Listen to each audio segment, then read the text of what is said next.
Where, This like, is, not yeah. here. Okay, so, He was here this morning, right? He was, yeah. Yeah, that was, he had a kid issue. he testified on that. Okay, so You did. we are In going favor. on. S1, we're staying on S138. We have Aaron Fulmer. Brent, Ferrets. Barron. Sorry for reading your name. I do it a lot. Aaron. Okay. Okay, Aaron. All right, for the record, Aaron Ferris, Deputy Commissioner for Banking at DFR. Happy to answer questions on the bill. I had already testified in Senate Natural Resources, I believe, some of the concerns that we had with the bill. The main concern at that point was just where there was language in it that contradicted itself regarding, prepaying of the loan and sort of is there a penalty or not. In Vermont, generally consumer financing, there is no prepayment penalty allowed. Commercial transactions there is, so it's just ultimately a policy choice for the committee. And in this language, it looks like they said that that would be okay, and that's we're neutral on that. We have no opinion on it, but it does comply with state law or would modify it. in that Okay. opinion. So it now complies with general law. With any other sort of commercial type financing, yeah, it would be the same terms, whatever interest rate is agreed upon. There are prepayment penalties. Generally speaking, if you're financing a $10 million factory, you don't want it to be paid off 3 months later. You want to sort of collect that interest for a longer period of time. So Yeah, the interest figures in. into your Right. calculations Yeah. and pay. Okay. So So at this point, is the way the bill stands, banking department doesn't have concerns with it. I don't have any concerns that they were addressed. So number one, it's separate from the residential program. Yeah. There are some good consumer protections within the residential program that we don't want to modify or change. This is purely just for the commercial side. So, yeah, I think it definitely works for our perspective. Okay. Jennifer. Thank you. One thing that we haven't worked out yet in natural resources, which hopefully we will before the bill gets officially sent here, is who the agency is. Mhm. And I'm wondering if you guys have an opinion on that. Or if you're the right agency to do it, or maybe not the right agency. Yeah, I would say we're not the right Okay. agency. We don't really, administer programs like Yeah, that. you're on the a regular regulator. basis. Yeah. We have done certain things for limited periods of time with like COVID relief, but it's not our ability. These are 30-year mortgages. They're not. Well, I mean, what it probably will be is an outside contractor that will administer the loans, but it's a question of which state agency is the contracts with that. Yeah, that is a good question. I don't know. I believe there was a sufficiency Vermont state agency in that regard. I don't know if they were involved in that. They do it for the residential program, but I think there was a discussion about how they wouldn't necessarily be appropriate for this one. So, yes. So I figured that with the capital agency. Yeah, They didn't it's have a just sort of, question it on is that. up in the air. We haven't made that decision yet, Got it. but, I don't think DFR would be a good okay. home for it. Yeah, if your name comes up, make sure to have you back. Perfect. Yeah, you really are the regulator, so you don't want to be administering. I know we had to move the marketing for captive insurance out Yeah, because you don't want to be promoting and regulating, so. Okay. I don't know if you have an opinion on this, but I'm curious, there's this one passage that I'm just trying to understand where this 90% came from. You don't have it in front of you, but the bill right now contemplates that the combined amount of the assessment plus any outstanding mortgage obligations for the property shall not exceed 90% of the assessed value of that property. I'm curious, are there general guidelines for loan to value ratio caps, 85 or 65%? I guess the last point I want to make on this question, if there's no mortgage, do you think that there's any concern with somebody doing 90% of the value in a PACE loan? Is that something that should be contemplated in any type of hard cap limitation? Yeah, I guess I don't know where the 90% came from. I don't know if it's related to what the residential bill, I haven't looked at it in a long time. If it was in there, and they just sort of copied it over. I think that was part of the reason why there was that contradiction to begin with. But I mean, generally speaking, we don't want that ratio to be over 100. I mean, that's just not sound lending practice in general. So the 90, I think, is just to have the owner, borrower have some skin in the game too. I wouldn't know how many commercial properties are not covered by mortgage currently either. Following up, in Vermont, we have different ways to assess commercial properties, right? There's the income base, what do they call it, versus the market value. Do you think that one way or the other should be used in any of those types of determinations? That's a great question. I'm not really an expert on property tax policy, but generally, yeah, when you're evaluating, commercial enterprise, there's multiple ways to sort of determine what the value of that is. Okay. Thanks. I think most municipalities use market value, but we can ask the league to come talk to us about that. And we've asked them on this one. They aren't coming at all, or they aren't coming today. League Yeah. on this one, I don't think we've asked them. Okay, then we'll talk to the league about this one. And about, yeah, especially if that's your question, because I do remember it having come up here once or twice, but I know the city, at least when I was there, used market value. That's what it is for taxation purposes. Yeah. They deviated from that, they'd probably be a bucket they didn't want to step in. There is value in not making income sometimes. Yeah. Okay. Any other questions for Aaron? Thank you. Thank you for bearing with our YouTube schedule. You're welcome. Thanks for having me. I think we will start putting that disclaimer at the bottom If you're tuning in. if you're tuning in, because we may be running over or under. It's a guesstimate. Okay, Megan Sullivan. Chamber. Good afternoon, committee. Madam Chair, thank you for having me. For the record, Megan Sullivan, Vice President of Government Affairs for the Vermont Chamber of Commerce. Appreciate the opportunity to testify on S-138 that would authorize commercial property assessed clean energy program in Vermont. And I'm here to testify generally in favor of this legislation. We think it is timely given the recent changes in federal funding. For many years, efficiency programs, clean energy program incentives helped commercial property owners offset the cost of upgrades. Many of those incentives have been phased down or expired at the end of 2025, leaving fewer tools available to support investing in energy efficiency, renewable energy, and resiliency.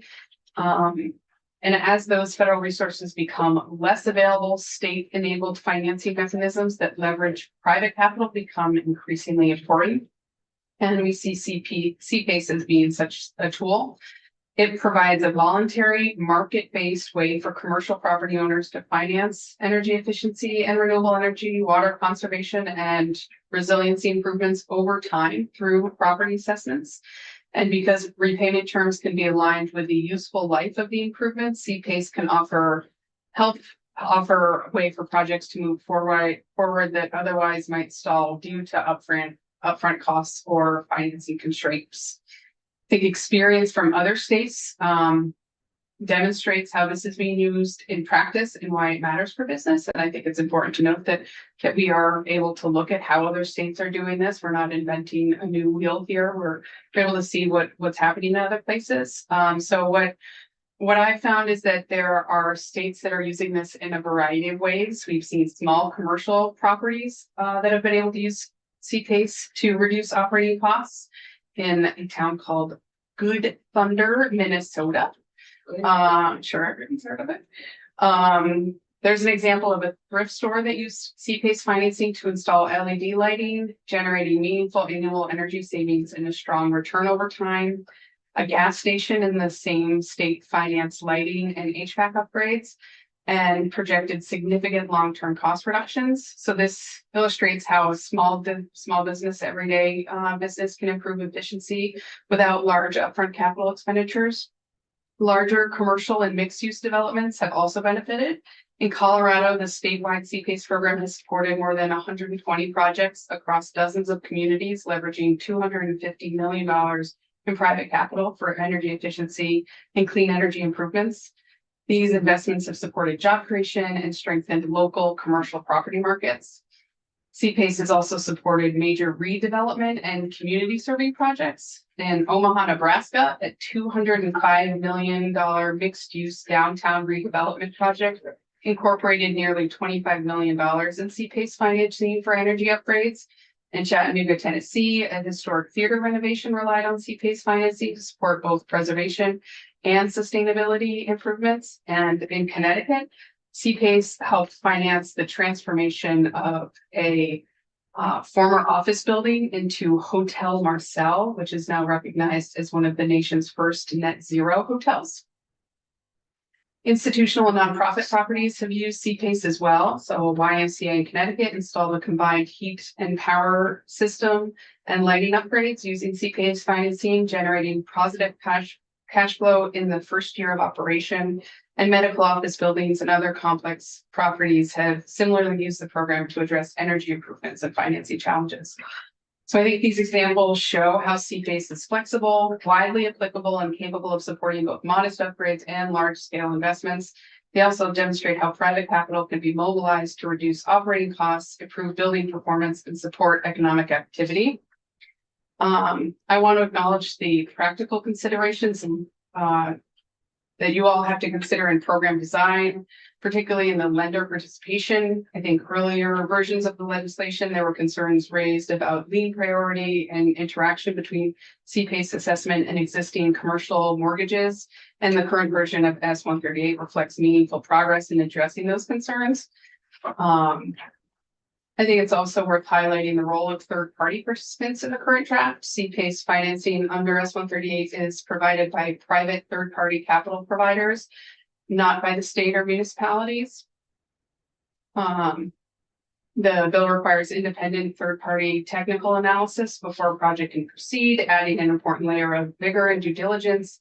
And existing mortgage holders are brought directly into the process through the lender consent requirement. I think together these provisions reinforce market discipline, limit public exposure, and ensure the program operates with established financing norms.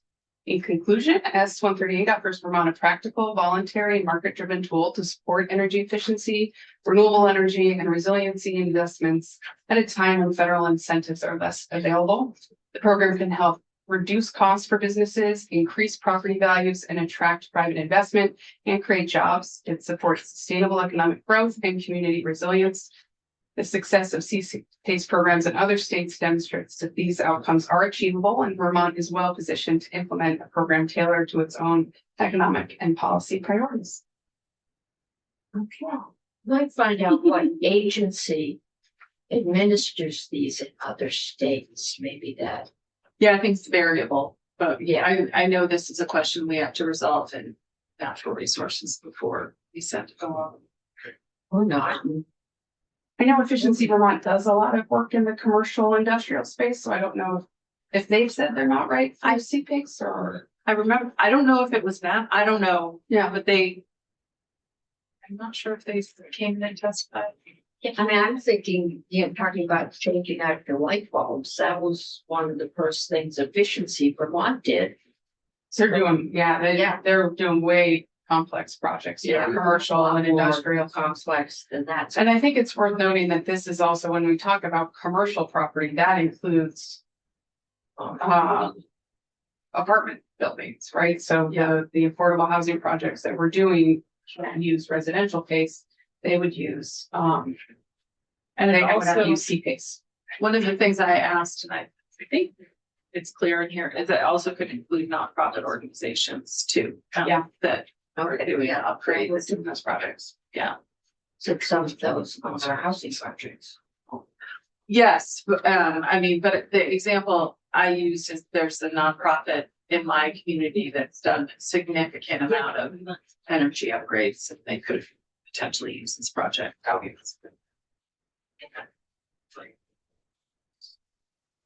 Other questions to be made? Okay, thank you. Got off easy.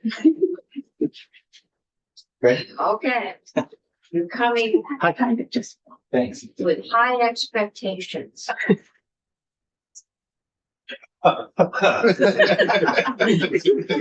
Which way do we want to go? You are going to help us understand this. Okay, I think I can do that. For the record, Chris Delia, President, Vermont Bankers Association, thank you for the opportunity to come in and testify on CPACE. Well, roughly 38 other states have CPACE statutes, which I think you've gotten the background. It's an opportunity for a municipality to create a district. You're using the taxing authority of the municipality for the collection of the payments on the note. It runs with the property. It could be upwards of 30 years, or at least the life of the improvements that have been made. I don't know the extent of its use in other states, but I've heard witnesses who have testified that they manage these programs in a few other states, and it's worked out well. From our perspective, when we first learned of this, we were contrasting it with what we had done quite a few years ago with a residential PACE program, because I think you and I sat across from the table on that one I as well. remember doing it. And Vaguely. I was channeling Tom Candon when I was thinking That's about right. that. That's right. And if you have questions on residential PACE, I can share a perspective on that. But what was most important in looking at this, and I had a conversation with Senator Chipman about this early on, was a commercial PACE loan is quite a bit different than a residential PACE loan. And when you look at the scale of what might occur, we're not talking about $15,000 or $20,000 in front of a mortgage.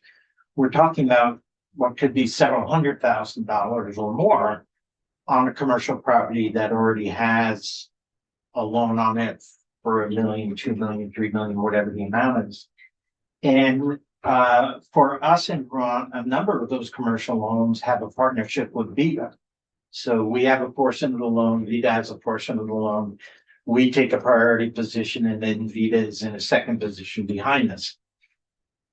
The commercial PACE, because it's treated like property taxes, would be in a priority position in front of the commercial lender. And in researching what the other states have done, and what you now see in 138, or will see in 138 from the Natural Resources Committee, is a lender consent. So how does that play out? Ann Cummings owns a commercial property. She owns Bar Hill over here. She's doing quite well, but she's got, a $1.5 million loan on the property. And she would like to avail herself to a commercial PACE because Montpelier had set up a district. And she's looking for a couple of $100,000 to go ahead and invest in energy efficiency measures. The lender consent is, in my opinion, designed to do things. One, quite frankly, it's designed to protect the commercial lender's interest because they're out there for $1.5 million. And to have 200,000 jump in front of them is not going to happen. Quite candidly, my bankers have told me that if lender consent were not in the bill, they would not make a commercial loan in a commercial PACE district. It would be too risky for them to do that. Most cities probably would do most of the municipality. I mean, I can't see Montpelier saying, well, only Barry Street's gonna be our. Yeah, It'll be downtown. Yeah, I think in general terms, I mean, that, the way we did it with the residential was the whole. There was a particular district that encompassed numerous properties. Yeah. And then the party that was obligated was the one that took out the residential base loan. That's if the municipality wasn't the lender. Here, you've got other entities that are putting up money to be the lenders, so there's a little risk to the municipality. So, what you have here is lender consent. It started with lender notification. That for us did not go far enough. Lender consent is where Ann Cummings comes to her lender. The lender looks at it, says, and you know, we see the full depth and breadth of what you've got here, and we can't agree to a commercial PACE loan because it's putting too much risk on our loan that we've made to you. However, Going down. I could see where Ann comes in, and Ann owes $50,000 on a loan or something less. And when you look at the risks associated with that, the risks are less, and therefore doing the commercial PACE loan because Ann wants to invest $200,000, we could get to that point where absolutely, and that makes sense. Or, and we could just as easily do that for you. Now, it may not be at the term that you're gonna get with PACE or the interest rate. We'll have that conversation. But what it does is it really protects, quite frankly, the lender's interest in that commercial loan by having the lender consent. And that was what we appreciated in the work that's going on in natural resources and what I believe 38 other states do. So the way this would work. If I went for PACE loan, so I'm understanding it. The vision is that that PACE loan would come from a third party, not where I've got my mortgage. But because that's all they do, I would theoretically maybe get a better rate or something. So, but that's another loan, yeah, where I know you are prime, you don't want anything else ahead of you. So you can say, no, you owe us $1 million, you can't take out another $500,000 to finance Correct. putting on a better roof with more insulation and solar panels and whatever. But you might say, all right, you know, we're looking at your income and gym sales are up. So we would be okay with a $100,000 loan from a third party. Each one is gonna be looked at on an individual basis because of the individual circumstances for each borrower. But you put a lot into your statement. Number one, Representative Hardy was very astute in pointing out the potential risks for municipalities if this isn't done correctly for them. You're using the taxing authority, if you will, for repaying the loan over a period of time. Right. That can work very well. If it's delinquent, it's only delinquent for that small amount, not for the full note. And it spreads out the costs over a longer period of time than what you would typically see in a commercial note, which could be 7, 10, 15 years. So the payment amount's going to be smaller. And that can also have an impact on your borrowing costs, your interest rate. The way this bill goes, and I think rightly so, because of the risks of the municipality, is this bill contemplates a third party who is going to administer the program, whether it's one of these outside companies or whether it's Vita or whoever decides to step up to the plate. They're the ones that are going to design the parameters around the program. They're going to create that booklet that's going to inform everybody about it.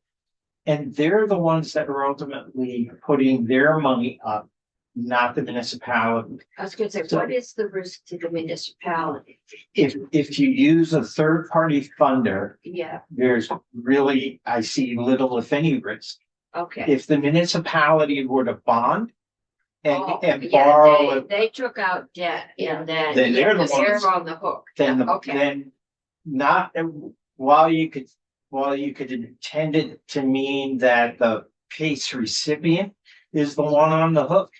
Ultimately, if that PACE recipient isn't playing, your investors are gonna wanna get paid. Yeah. They're gonna look to you to exercise your taxing authority, and that's a much bigger risk. Yeah, for the that's what town. I would, I found it over and over and over again in natural resources was I didn't want this to be a risk to municipalities. That'll Didn't want it to raise taxes or add to their bond Right. Yeah. obligation or anything. So Yeah. the way it's structured now, the only thing the municipality has to do, is my understanding, is register the lien in the property records. Right, right. Okay, and we do that We do that for for a lot of, sewer assessments or, I mean, there's special assessments that Yep. go on. you're also with this, the way it's contemplated in the bill. When you're relying on a third party, I think your opportunity for more municipalities to consider this probably increases because they don't have to come up with the resources to build the structure within that community. You're now relying on that third party to do it all. And we know our municipalities, a lot of them just don't have the capacity to do what they're doing today, let alone set up a commercial PACE program. So that third party entity out here plays a really key role for doing all of the legwork for that municipality and then making it available within their community. Okay, so what if I go belly up? And I still owe third party 100,000 and I still owe you $500,000. So that's where that's where we have a problem. And why lender consent again is important. You look at the order of priority and that's who gets paid first. So if you got a $500,000 loan and you got a $200,000 PACE loan and the project goes belly up and you're gonna move to a tax sale, excuse me. The municipality is gonna be in the first position to collect that $200,000. Then whatever's left will go to the financial institution. And if there's anything left, which probably there won't be, Vita would be, if Vita's involved, Vita would be. Okay, so, but that, because it's collected, it's a lien. It's a municipal. I'm sorry, Okay, it I need to gets, backtrack here. all right. Yeah, I know where you're going. it's getting collected like property taxes. Yes, but which- it's not for the full amount. I'm sorry. Okay, I'm running too quickly. What is delinquent is the amount for that particular year Year, or 2 okay. years. So it's not, I'm sorry, it's not the full $200,000. It's whatever that 12 okay, so it's 12 months worth. of- 10,000 that are delinquent. Right, right. And it goes to tax sale. Yep. There's still 150,000 owed That stays with the With- property. with the property. So whoever buys the property is buying the obligation to pay off that loan, and you and Vita get the cash. Whatever over and left above after you. property tax. After you liquidate assets, buildings, whatever you used as collateral for that loan. However, I will also add that the experience with the new owners coming in is often they don't want to see any existing liens on the property. So that might be another issue that you grapple with at the time that is sold. I might buy your commercial enterprise, but I'm not buying it with $150,000 lien on it. Even though you're getting all the solar panels on the roof, which I'm sure is the argument. Funny thing, well, yes. Even If if the I'm, former owner hasn't stripped them and sold them, which has also been known to happen, at least Yeah, residential properties. I don't recall the third-party entities in testimony talking about whether they ever reclaim the assets or not. I don't Yeah, think they I don't- do. Okay, so I we think will they have. stay with the property. Yeah. Could The the assets, fees stay yeah, with the property assets so do, that- I know, Yeah. at least in residential properties, they go bankrupt. Some former owners Yeah, the remove projects. everything They had Yeah. really small, that to they be sold. did testify on the default rate Very and it was minimal. really small. Minimal, Yeah. because you've got that extended taxing, Appreciate. because it's treated like a property tax lien. And you're going again from, 15 years to a 30-year payment. Yeah. It's really spread out. So I agree, they did talk their delinquencies were quite minimal. Yeah. So ultimately, at the end of the day, unless it's changed, what I think is going to pass out of natural resources is a bill that we can certainly live with because it's got that protection in there with lender consent. And I think it also protects the municipalities from taking on unnecessary obligations. We've tried really hard to untangle this. But if I understood Sources. what you said earlier in your testimony, you thought that relatively few lenders would agree. On the consent piece, if relatively few would agree, depending on the circumstances of that borrower and the risks are too high that they would not get repaid in the event something were to go wrong with that commercial loan. So again, if I've got a large sum of money that's outstanding on that loan, I doubt very much that a lender is going to consent. But then you could have numerous commercial properties that maybe don't have any debt that could avail themselves of something like this. It just depends on the individual circumstance. Yes, I mean, a lot of our downtowns, owned by the same people. But for quite a while. Yeah. Couldn't put an elevator, huh, back. I don't deal with that. I don't deal with that. Not energy. Call Otis and you're there. Thank you, great testimony. So when your two examples, the first one where somebody was over leveraged on the property, Yep. and then the second one where they have a little bit left, maybe they've owned the property for 20, 30 years. Right. That's where I think CPA, and tell me if you did agree with this, could be advantageous, because if they don't have long-term interests in the property, but they do see the value of these clean energy improvements. Yeah. PACE is a way for them to do that improvement, but not necessarily have to recoup that on their shorter term horizon when they have to sell the property, because they transfer that naturally over with the property. So that's where the lines, long-term benefits with short-term interest. Yep. Do you think that's a fair way I to say think that's this? very fair. Yes. Second question.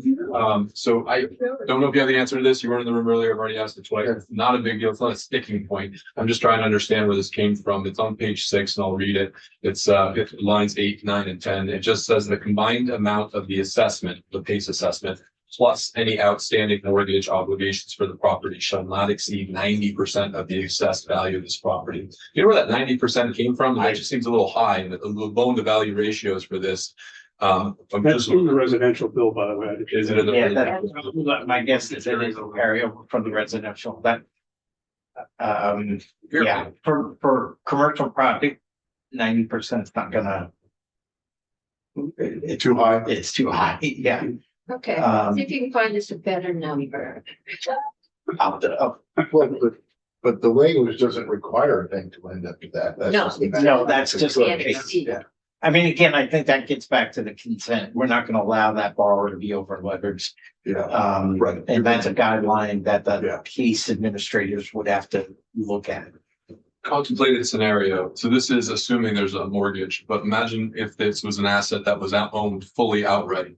Do you still think that would be a different threshold, or would any type of bank, this third party, would you have pause or concern if 90% of the asset was leveraged into a PACE loan absent another mortgage? Again, not a sticking point. I'm just trying to understand this number and where. Yeah. I would be, could it be too high? Sure. But in commercial loans, like when we do them with Vita in partnership, we're asking the borrower to put 10% of their skin in the game. So you could arrive at a 90% loan to value. But the question that I'd ask is what value are you looking at?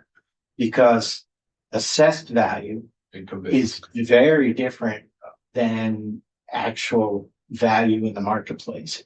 Yep. Look at what you do with property tax bills. My assessed value up until our town reassessed was $230,000 on my house, which is probably in today's market, a $500,000 house, only because of the way the market's gone. My new assessed value is probably going to come in at 450. So are you looking at Yeah, yeah. 225 or are you looking at 500,000? That's the bigger question on value. Lastly, on that same piece, my understanding of my city council days is that for commercial properties, you can assess two different ways, income-based or market value. And Yep. so I don't know if this language necessarily speaks to that and how that. I don't think it does. Addressed. I don't think it does. I think you're looking at income, right? We're looking at the ability of the borrower to repay the loan. Yes. And market value only comes in if they can't repay they go default, you're gonna get your money Right. back. Right. I mean, the market value on machinery and equipment is different than it's gonna be on real estate, et cetera, et cetera. So, you know, looking at market value, I would think gives a borrower an opportunity to borrow more because of the market value that's out there, versus the assessed value, which is going to be, I would think, in most towns lower than the market value. So it'd be to the benefit of the borrowers under pace, I think, to look at market values. I just think of it as you're leveraging the purchase of a depreciating asset with an appreciating asset. Being the property. Oh. Yeah. That's what I think of it as. Interesting, yeah.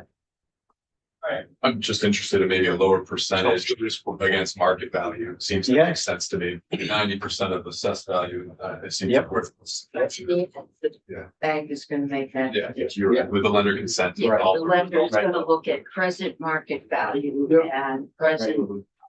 Because we have no objections with the concept of the energy efficiency improvements. That's great and great that they can reap the benefits. As long as it's not putting at risk what we've already lent to the borrower. Any other questions for Chris? This now is clear.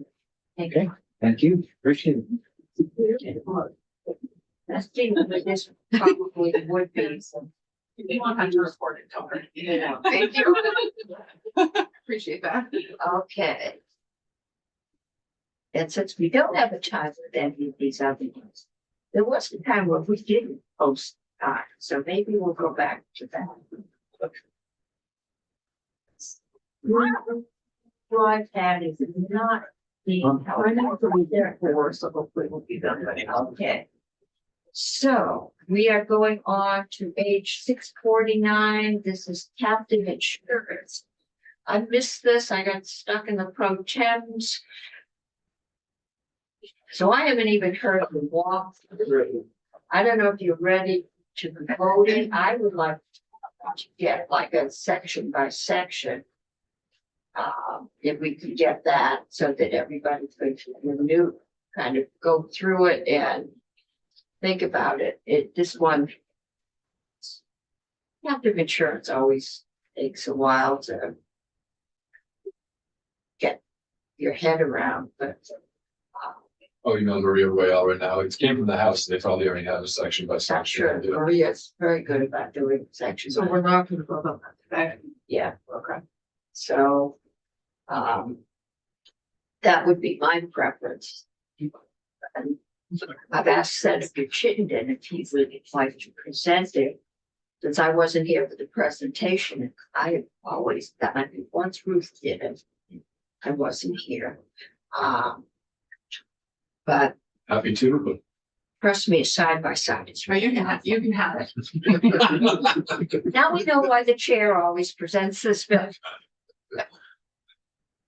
By default.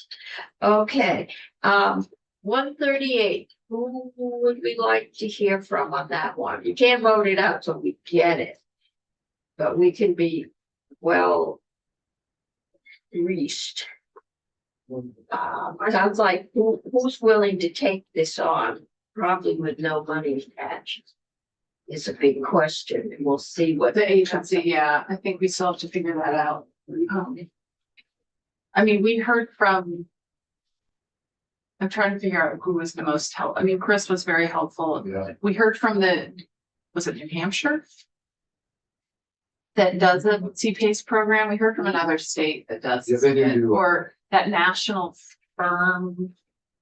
I'm just imagining. Gee, I missed that. Okay, there was There's a guy. national firm that does these loans. There is a national firm, yes, that invests in CPACE loans or Okay. provides CPACE loans through other states. And he sort of gave a national perspective on it. And residential versus commercial, his firm only does commercial. We should get, His name is listed in, is it Kurt Ballman from Counterpoint? Maybe. I can't remember his name. I mean, Problem now, yeah. yeah, he did a good job of just sort of explaining the national landscape on these things. They seem to be good to hear. much more stable and better than the residential programs. It's a process question. Yeah.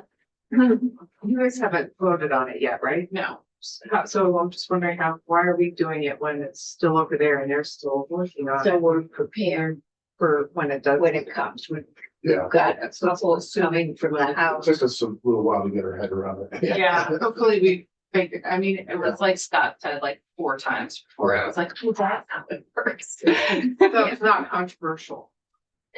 So far, it doesn't seem to be. So, Okay. My thought process, if you remember how the schedule's about to go, there's crossover deadline for all the policy committees, and then we get the next week with finance. Right. What I remember, you know this better than I, Yeah. that week post crossover, 4 sessions go really long, so we basically lose Wednesday and Thursday to testimony, and we still have, so we have later nights that week, so this was a way to try to get some. of this- Got it. Thank you. Everyone remember make that up. And Yeah. if there's gonna be some school bills moving, I don't know if they're gonna have financing in them. Yeah. But I know we don't make our best decisions at 10:30 or midnight. So I'd like to be able to clear the ones that aren't controversial and are, Thank you. That helps. so they're out. This is a fairly slow year, and I just keep saying something. Well, yes, and finance will show up eventually, and there will be some really heavy things at some point we're gonna have to deal with. The other thing on the agenda today is the salt bill, and Senator Hardy, you found something we missed. Yeah, so there is an amendment. It's posted under now Mike O'Grady's name. And It needs to be under your name, I think, right now on behalf of the committee. well, right now, the 2 people who are on the amendment are Senator Watson and me. Okay, Because there's a section that was not part of our work in here that Senator Watson found something that needed clarifying, and that is about the timeline for covering salt sheds and just Okay. clarifying that and the report that's coming back from the Agency of Transportation on salt sheds. The second part is the report that's coming back to us on the fees.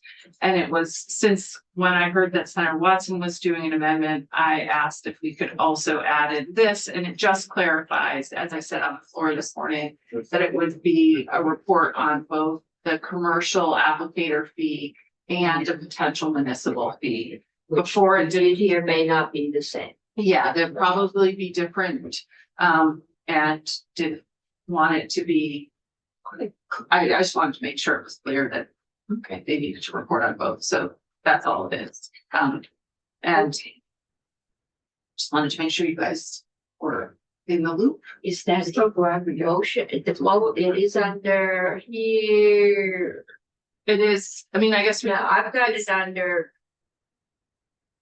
I've changed it. Are you looking for more names on it or just want us to be? I don't, I mean, if you want to be on it, you certainly can be on it. I mostly just didn't want anybody to stand up and be like, hey, the finance committee didn't hear about that.